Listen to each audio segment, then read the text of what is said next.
I'm Jim LaPierre. This is Sober Now, and today's topic is dealing with the emotional roller coaster that is sometimes a part of recovery, quite often a part of recovery. Streaming on several different platforms today. If you haven't already been over to Sober Now's Facebook page, please just drop by it real quick, give it a like, and you'll get notifications for future live streams and other content that we're creating. Very much welcome your questions and comments. Would love to hear what's going on with you today, whether it's on topic or not. Happy to answer questions that you might have. All right, let's get into it. I want to explore some strategies for dealing with the highs and lows. Let's find some ways to make them more sustainable. Let's find better ways to incorporate the good stuff that's coming our way. And let's find some ways to make the lows less frequent. It's always amusing to me when I talk with people in recovery. They oftentimes will say to me, I'm really sorry, I'm just super emotional right now. And it's amazing to me that we talk about being emotional like it's the flu or something. We've come down with this condition. And of course I want to normalize that, and I want to talk about how, being fully alive means experiencing a full range of emotion. I think there's, to simplify things, there's two ways that I'm going to explore this. The first one is normalizing early recovery, right? The good thing about being sober is you feel more, and the bad thing about being sober is you feel more. Learning how to cope is really key to managing this, but we also need to look at long-term adjustments because typically the longer we are on a pathway to recovery, the more safety and stability we experience, the more we learn how to manage life on life's terms, and progressively things get less overwhelming. Of course, there are times where no matter how good your program is, you're doing all the right things, there's still going to be times when life is overwhelming and you're going to feel like you're just completely overwhelmed. The recovery skill of taking pause is really vital here, and I'm fond of the adage that we can always go back to step one. What are you powerless over? What do you have control over? What don't you? And when we go back to basics and focus on needs, focus on support for ourselves, then things get a lot more manageable real fast. I think one of the hardest pieces about our propensity for being overwhelmed emotionally is something that we don't talk about nearly enough, which is we get to a place where we don't feel safe, and that's a familiar feeling. In recovery, we usually express it as concerns for going backwards or relapse risk, or just times where we feel like we don't even know what to do. And so when we're planning, which ideally we're doing from day one, and we're looking at things like relapse prevention, then we need to incorporate what is it that helps us to feel safe, what is it that most undermines our safety. When we feel like we're going backwards, a counselor would say that what's happening is we're experiencing regression. We're going back to what's familiar to us. And it works very simply. When I feel now the way I felt then, I might act now the way I did then. And for a lot of us, particularly as survivors of trauma and childhood abuse, going back to those familiar feelings means behaving in emotionally immature ways, behaving in the way that children do. So again, we want to be able to take pause, we want to be able to breathe, and ideally our next step would be to call somebody and involve someone else in this process. Of course, all of these things underscore the value of simplicity. I love the KISS system. I preach it all the time. The simple truth is most of us spent so much time avoiding and numbing our emotions, and now we find ourselves overwhelmed by them. Being triggered for past trauma triggers our desire to use. My experience is that no one is ever in recovery from just one thing, but your recovery from substance use disorder has to be the priority. It has to be the most important piece. And when we're triggered, this of course is the worst possible time to be making a plan. Too often folks in early recovery have a lot of half-baked ideas about having people that are there if I need them. And I say, look, you need them. Trust me. You're like me. I need all the help I can get on a good day, much less when I'm triggered or struggling or overwhelmed by something. But too often we go it alone. We end up white knuckling. We end up sitting in our shit completely alone. And this, of course, is a recipe for disaster. Think about what you want to be able to do the next time you're really struggling. And again, let's keep it simple. Don't wait until there's a problem. Start building the solution now. Because, again, stress is an inevitability, setbacks, difficulties in life, all of this is part of life on life's terms. And so having people that are there if you need them, I mean, that sounds good, but the reality is when we're overwhelmed, reaching out to folks is not what comes naturally to us. And we're coming from a place of pretty strong vulnerability. If we haven't been cultivating those relationships all along, then we're likely to fall into the pitfall of, I don't want to burden them, I don't want to impose on them, they already have too much on their plate. And then a whole lot of unintentional shit starts happening. First of all, we start making decisions for them, for the people in our life who love us and support us, and that's always a bad idea. We don't appreciate it when people do that to us. The idea that we're a burden or imposition is really just a lie that we're using not to face the fear of reaching out, connecting, and allowing ourselves to be vulnerable with others. We're typically uncomfortable with vulnerability when things are going well. When things are not going well, we make the mistake of thinking that we have to figure out exactly what's wrong and exactly what our problem is before we reach out, and this too is a terrible approach. Having people in your life that'll sort through it with you, that'll help you make that, identify what the cause is or what it is that's really going on with you, is a million times more efficient than doing it alone, and it's a lot less lonely. Everything about it works better. So too often our response to feelings is to get stuck up inside our head and try to figure things out. I encourage folks to think about that literally. None of us do our best thinking when we're scared. None of us should be in the position of being isolated or withdrawing because we're hurting, because we're in fear. All of this is just a real bad idea. On some level, I think we're all still folks who want to believe that if I ignore whatever it is long enough, it'll go away.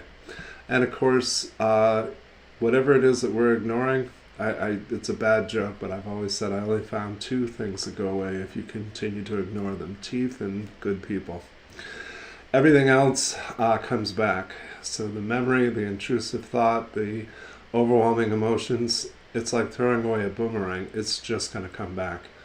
And bear in mind, too, that your disease will use absolutely anything it can get its hands on. Every painful memory, every fear or insecurity that you have, every time that you felt rejected, every time you didn't feel like you were a part of or like you belonged, the disease will weaponize that. I've always loved the expression that the disease is cunning, baffling, and powerful.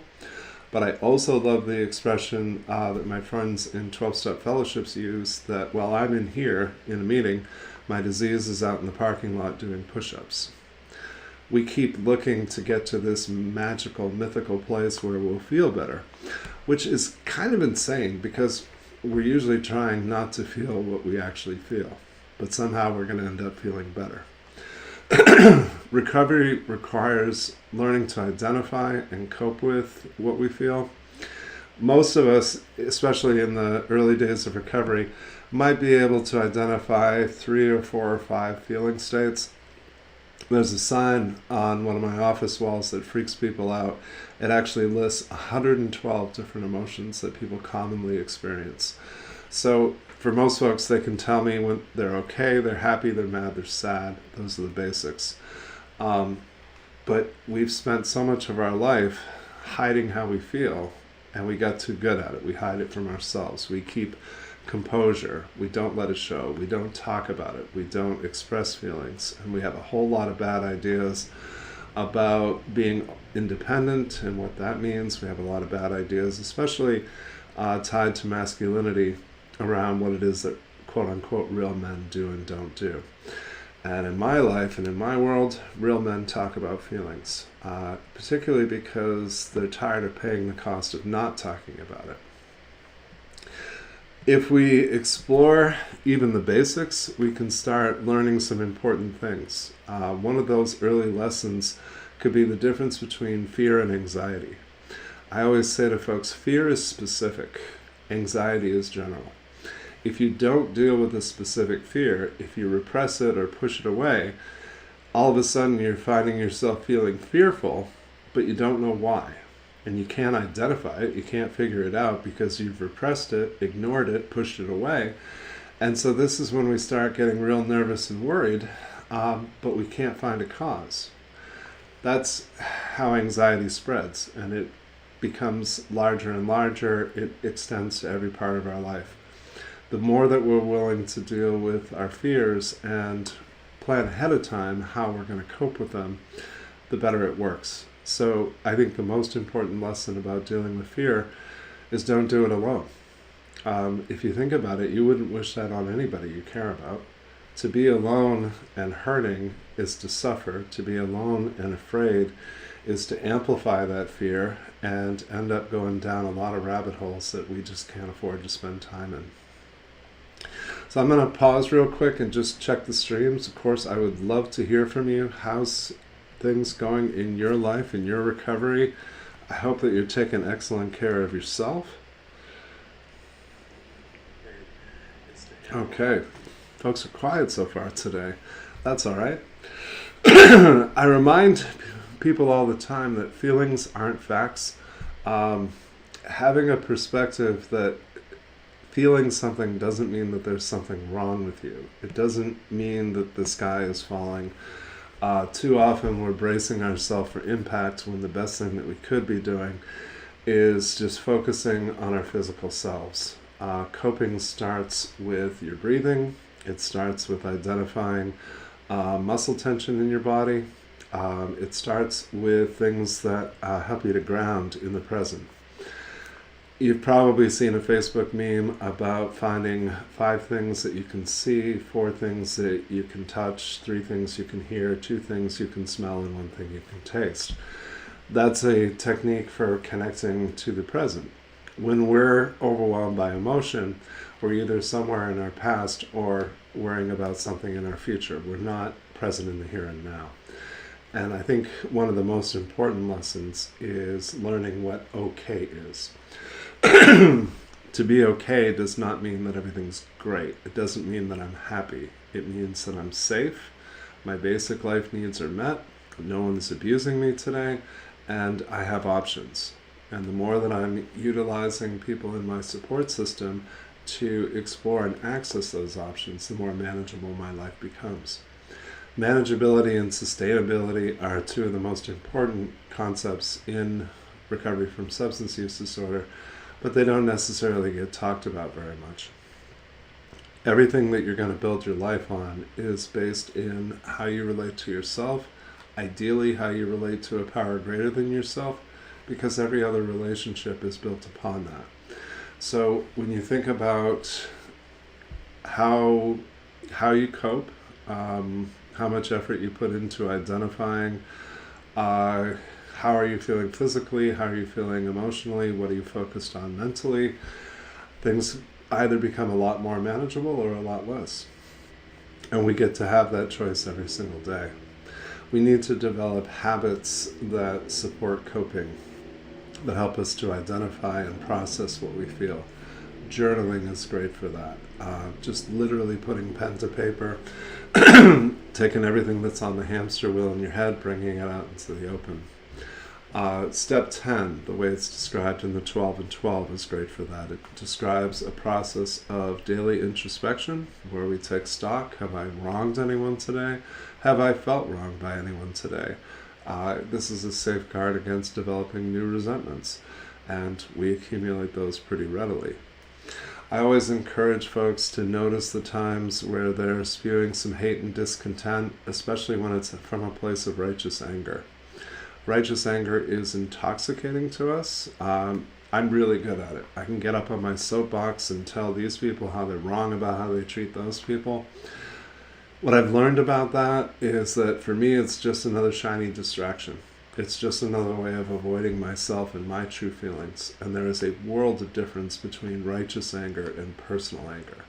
Righteous anger isn't really about me, and I have the certainty of knowing that I'm right and somebody else is wrong.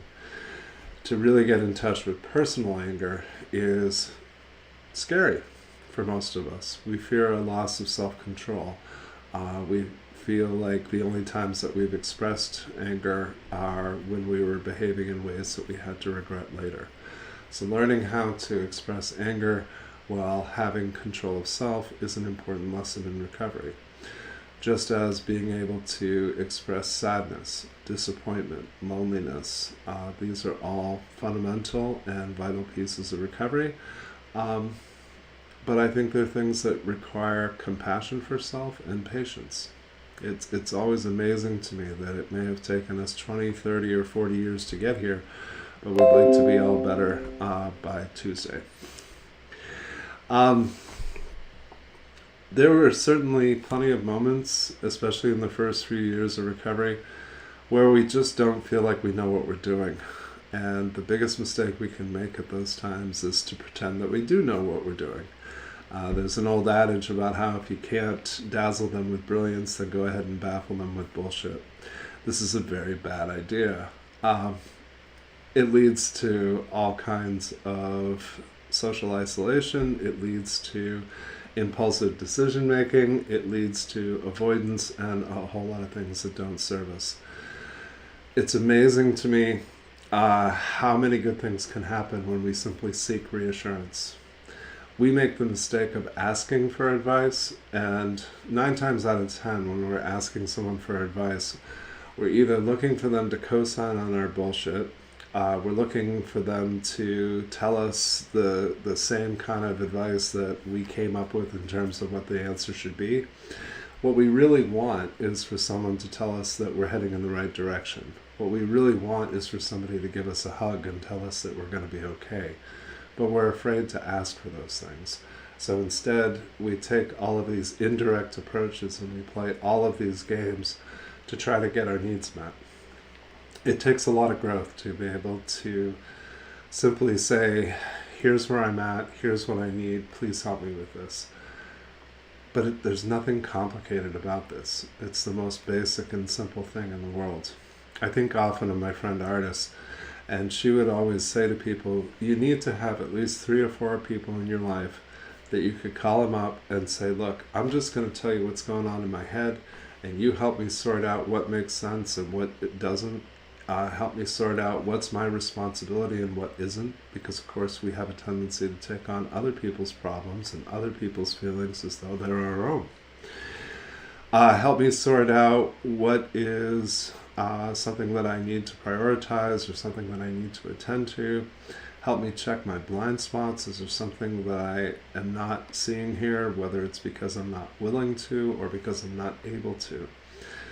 She called them reality checks. It was a way of processing everything that's going on in your life, everything that you're feeling, and trying to slow down all those racing thoughts that we typically have. I think it's one of the best investments we can make. We need so many things that are hard to ask for. We need validation. We need people to say to us, yes, you're looking at it accurately, and the course of action you have planned is a good idea. We need challenges. We need people to call us out when we're being less than honest with ourselves. We need people to reflect how we seem to be feeling, because sometimes we just really are so lost that we don't even know where to start or even how to identify what it is that's really going on with us. We need to, of course, get into the solutions. We need folks to share with us what it is that worked for them. We have this horrible tendency to reinvent the wheel, and it's completely unnecessary. My mindset today is whenever I'm struggling, I want to be able to talk to somebody who knows more about it than I do or has more personal experience with it than I do, and I want to hear about what worked for them. We need encouragement. We need support. We need affirmation. We need people who build us up. It's one of my favorite Facebook memes. If you hang around with me, I'll brainwash you into believing in yourself and believing that you can do great things. I often will challenge folks on their perception, because one of the things that I see and hear so readily from people in recovery is they will express appreciation for others. They will talk about how much they are amazed by and look up to people with long-term recovery or people who are doing great things. And we make the assumption that when we view someone when we think highly of them, we tend to assume that they also think highly of themselves. And so that's a big chance for a reality check.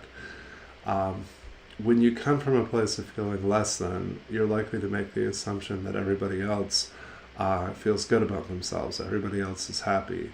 When we see people who have long-term recovery, we're amazed by how happy they seem to be, how healthy they seem to be. And we make a whole lot of bad assumptions about how they don't have any problems or they don't have any stress in their lives today. And of course they do. Everybody does. But they've learned more effective ways of identifying what it is they feel and coping with it. They've learned how to actively solicit and accept support. They've learned the importance of really, really simple things, like just having somebody hug you and tell you that you're going to be okay. We need those gentle reminders to put our recovery above all else. That as long as I don't drink or drug today, everything else, sooner or later, can be resolved, worked out, can be okay. I always wish I could provide a cheering section to people in recovery, because it would be awesome if just doing the next right thing was something that got you praise and recognition. And sometimes it will, and most times it won't, and that's okay. But if we can really practice some introspection a little bit at a time, we're going to start identifying things that we need that money can't buy, things that we need that were denied to us earlier in life and most often in our families of origin.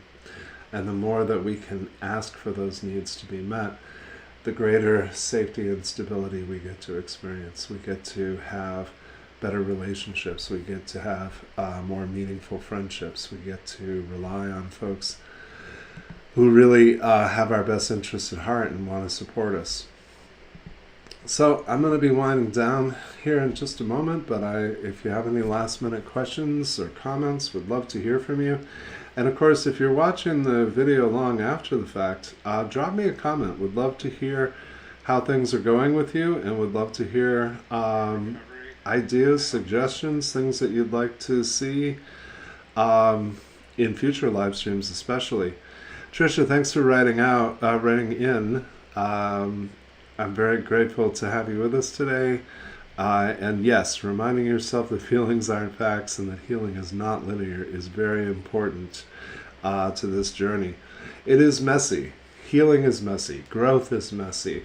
Everything that we want is almost always something that we're initially fearful of. Moving out of your comfort zone a little bit at a time really hinges on having some accountability for what's the next step, what's the next goal that you're working towards. Certainly we can't afford stagnation, so we're going to just make small incremental steps, and we're just going to keep making them. But do that in the company of kindred spirits, do that in the company of people who truly understand addiction, do that with people who are willing to be really, really real with you. And you can search the world over for such folks, but my experience is they're very easy to connect with in 12-step communities, very easy to connect with in community recovery centers, and sometimes by finding the right group therapy experience, the right support group. There's a lot of different options, and I encourage you to explore all of them because you deserve to have the support of people who really truly understand you, really truly care about you. So, a couple of parting thoughts. Would love to have you check out Sober Now's YouTube channel. about 160 or so videos there right now, completely free on different topics relating to addiction recovery. And if you give that a like, you'll get subscribed and notified of future content. And of course, we'd love to have you check out our site, sobernow.com. We are a subscription service. Under $15 a month gets you access to our home study programs. One for folks who are looking to enrich their recovery from substance use disorder, and one for folks who are like me, affected others who have loved ones in active addiction. So please connect with me, Jim at sobernow.com. Please take excellent care of yourselves, and please be looking for what's the next goal you're going to pursue, and what's the next connection that you're going to develop to increase support in your life. Take care.